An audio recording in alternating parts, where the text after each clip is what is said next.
हम पुष्पा हमसब प्रणाम करै छी।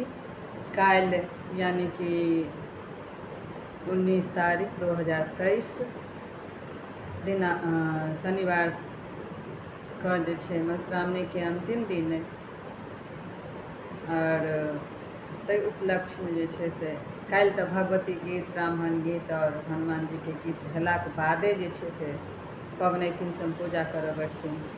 ताहि उपलक्ष्यमे एकटा भगवती गीत लऽ कऽ अएलहुँ हँ, से अहाँसब सुनू। नीक लागे तऽ लाइक शेयर एंड सब्सक्राइब जरूर कऽ देबै। धन्यवाद।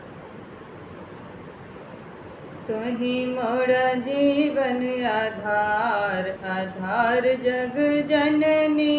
तुही मोर जीवन आधार, आधार जग जननी। तुही मोर जीवन आधार।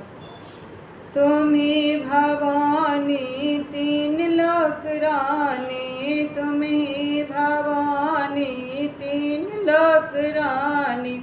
लीला तिहारो अपार, अपार जग जननी। लीला तिहारो अपार, अपार जग जननी। तुही मोर जीवन आधार, आधार जग जननी।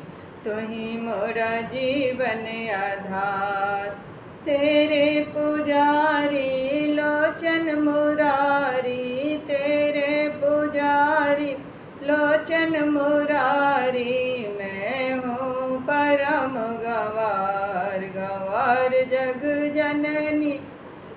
मैं हूँ परम गंवार, गंवार जग जननी। तुही मोर जीवन आधार, आधार जग जननी। तुही मोर जीवन आधार। हमरा सन पतित अनेको, हमरा सन पतित अनेको। कीजिए मेरो विचार, विचार जग जननी। कीजिए मेरो विचार, विचार जग जननी। तुही मोर जीवन आधार, आधार जग जननी। तुही मोर जीवन आधार।